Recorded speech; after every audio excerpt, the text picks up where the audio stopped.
Hi, Mike here. So let's talk about Starliner and Butch and Sunny.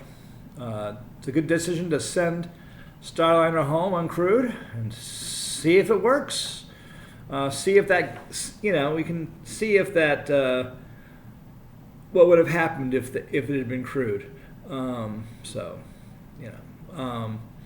If it gets down fine, well, that's good. That means that means that they could probably go ahead and go operational. Although I'm not sure when the decision was made to do this as a fixed price contract instead of cost plus. I have a feeling it was done in the last administration, not the current one. I wasn't in the room. If I had been, as a contracts guy, I would have said, no, that's just, remember Solyndra? You can't force people who don't have it, that you can't force an outcome when you're sure it can't be successfully done with the funds required. Solyndra was, they wanted to loan money to Solyndra and have them start paying it back right away, which was insane. I know the head of contracting activity who let that happen, and he then became not the head of contract activity. And I think that probably the person who helped him, he's no longer there anymore. He's probably retired. So there was a little churn in the EPA headquarters procurement office, and there may be a little churn at this one too, in NASA. Or there, maybe not, but that they should have, whoever was signing off on that contract should have said, "Are you sure? Are you sure?" Told the Trump administration, no, you can't do it that way. A better case could have been made to throw more money at it, and we can do that now, because Russia's about to collapse. I mean, really, how much real estate is undefeated between Kursk and Moscow, and what is the willingness to test those defenses if there are any.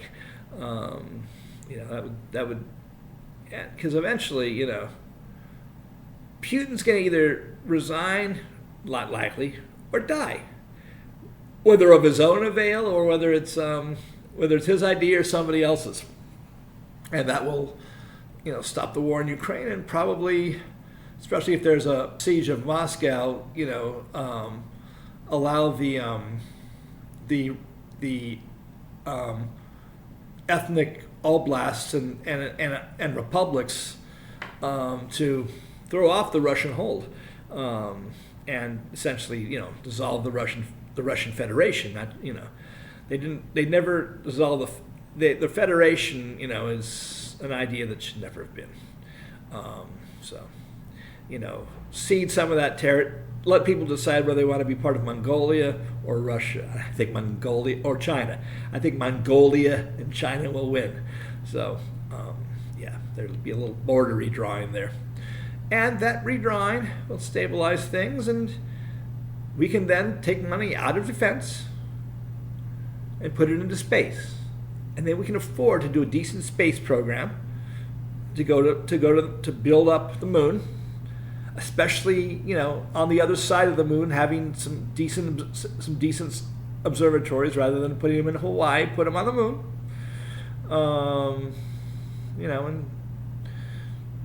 You can do a lot better. I think a lot of things a lot better, including SETI.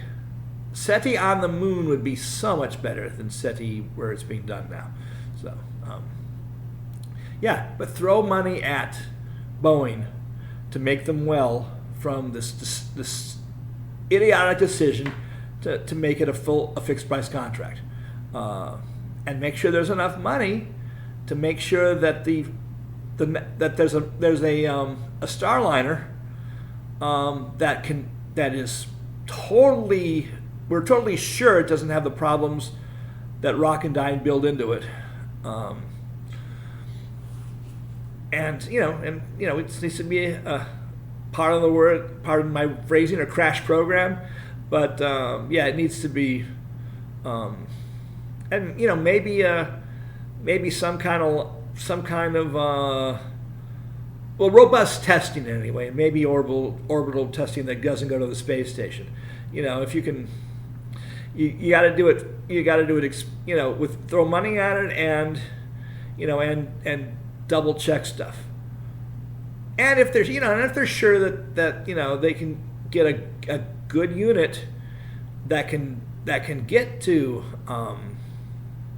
the station, then they can put the two people who are getting bumped from Crew 9 on it sometime between Crew 8 and Crew 9 where there's an empty spot. Set up Starliner again and trade the hopefully it'll be a nominal trip. If there's any indication that it's not nominal, at the point where they're docking, turn around and come back before docking with the space with the ISS. If it's done according to plan, then drop off the two original Crew 9 passengers and take back Butch and Sunny, and then take Starliner home. Hopefully with good certainty, and then we can talk about having a second space station or second space provider. It takes money, but the money's going to be available because Russia is going to be gone, and with Russia gone and China becoming a friend, especially if we can make it a friend we're sharing with shared space programs. We made that decision to not go with them. That was not a smart decision. I know there are some linguistic issues that go beyond just the geopolitics. So we have to have some NASA astronauts learn Chinese instead of Russian, and have the Chinese astronauts learn English and Russian, and we do a everybody's got two languages they can rely on. Two out of three, and there's plenty of people to translate or do both, and handle the mission critical stuff. And because they've got a really good space station, we should probably get onto that thing. And all this is possible, especially if Roscosmos is not there anymore. I don't know how they're gonna do that. If Moscow if the Federation falls, but it will work itself out. Where there are astronauts, there's esprit de corps, and they're not gonna, they'll certainly make sure that people can coexist and get back and and figure out a way to keep those astronauts who are valuable human resources going. So let's keep the Russian space space program alive, even if the Russian Federation doesn't exist anymore. So because it's important. If we can add the Chinese to the mix, more important. There'll